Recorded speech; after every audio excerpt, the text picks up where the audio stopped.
Welcome to the Global Sisterhood Network. We are here in Iceland recording interviews for the Global Sisterhood and Boost Power Radio and meeting the most amazing women ever in the world.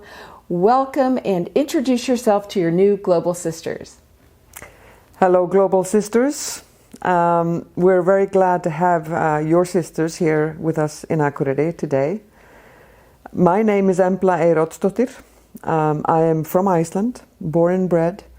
I lived for over 30 years in Reykjavik, which is the capital of Iceland, but now I've lived here close to 20 years here in the north. I'm a director of an institution called the Icelandic Arctic Cooperation Network. You might say that I'm somewhat of an expert in Arctic issues. I'm also heading an institution temporarily on polar law. Oh, interesting. So what's happening with polar law? That is fascinating. Well, I mean, my role in the institution is basically to find its feet, to try to find funding so that we can do a little bit more research and take on PhD students. Polar law is becoming a more important field of research and policy because of changes taking place in terms of climate. Now, I know in some countries in the world, climate change is a term that should not be uttered, but we do so all the time here in Iceland and in the Arctic. With melting ice and changing weather, we have both challenges and opportunities that we need to look at very carefully. Because while we may be able to utilize resources that will be more accessible because of these changes, we also have to make sure that environment is protected, fragile environment in the north, and that any kind of development that we engage in is sustainable.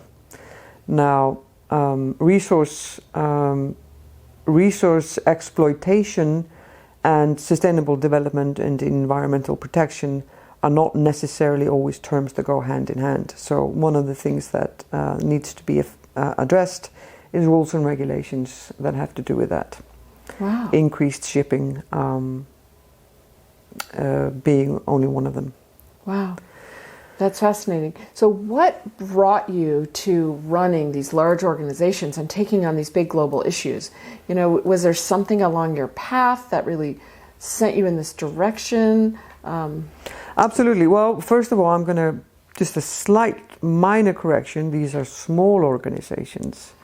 With big issues. With big issues. Yes. Yes, exactly. And the reason we call, for instance, my organization with this Icelandic Arctic Cooperation Network is that we are tiny, but we do collaborate with a lot of different institutions and organizations, both here in Iceland and also internationally. What caused me? Well, I used to work in the private sector, including in the shipping industry. And then when I was just around 30 years old, I finally decided to get university education. So I am what you might call a late bloomer. Okay. I was going to go into psychology, but then I decided, I didn't really decide it. I just fell in love with a topic called socioeconomic development. So that's what I did. I did my BA in socioeconomic development. Now, during my studies in that program, which emphasized rural development, development aid, and Arctic issues, I visited Greenland a couple of times, but I also went to Siberia for a month. And we traveled all over the place there. We went to Yakutsk, which is a city of 400,000 people, and we also went further east to a place called Chersky. We traveled on ice roads to communities that hadn't seen doctors or nurses for a few years. And we also traveled towards the border of China. Now, during that trip, that trip had a profound impact on me, both in positive and negative ways, you might say. And I've always said when people ask you about it that it's really indescribable because you learn not just that Siberia is a vast and beautiful place, but you also learn how people really can be resilient in face of multiple setbacks whether it be colonization or the fall of the Soviet, which basically ruined infrastructures, which meant that people didn't have any jobs anymore, they didn't have any sort of social security, they didn't have any health insurance, etc. Very harsh realities, living with a difficult environment, which means very warm in the summertime and very cold in the wintertime. From then on, I was infected with some sort of bug. I don't know where it came from. Maybe it came from melting permafrost. I don't know. Which is sort of odd because I don't really like being cold. In my mind, I would have preferred maybe doing socioeconomic studies in a warmer climate. But hey, that's what life does to you. It just throws you on a path, and then something in you makes you decide to stay on there. So I would say that is the main reason why I've decided to stay in this field. Wow.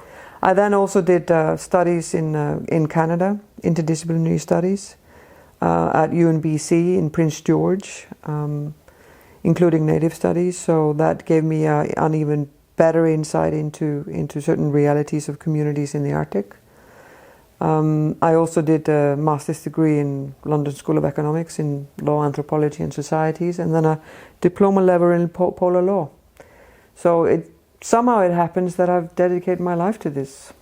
Well, amen, and thank you, because it's fascinating being from a landlocked community in Denver, Colorado, to even think about people in Siberia or we have a big snow.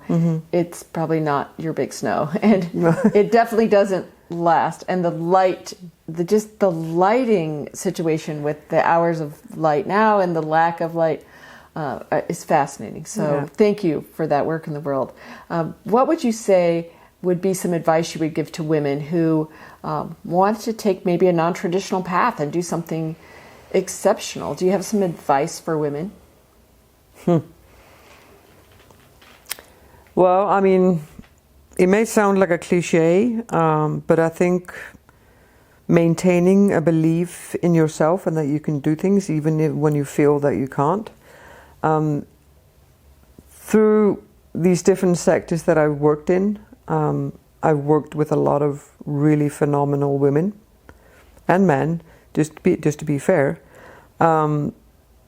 I find that a common denominator with almost any woman that I meet and work with is that there's a struggle to counteract certain messages that are received from society. And that for some reason all of us have a little almost invisible but very audible voice inside ourselves that is trying to undermine us. And finding a way to hear that voice and changing it. And when the world is telling you that what you're doing makes no sense, and even if you yourself have doubts, just keep going, and you'll get there in the end. Wow. That would be my advice. That is great. Well, that's kind of redundant then for me to say, what is your global statement to women? But we like to just kind of end by having you say one thing. If you were speaking into the hearts and minds of women and they could hear one thing from you, what would you tell them? Can I say two things? You can say two. Sorry. No extra charge for the second one. Well, show each other support in any way that you can. And the second one would be, and that is, I think, central to changing inequality in the world, is let's together find a way to get more women into powerful positions in the top layer of societies, whether it be politics, businesses, or academia. Wonderful. Well, you have been hearing interviews in Iceland from the Global Sisterhood Network, also will be used on Boost Power Radio.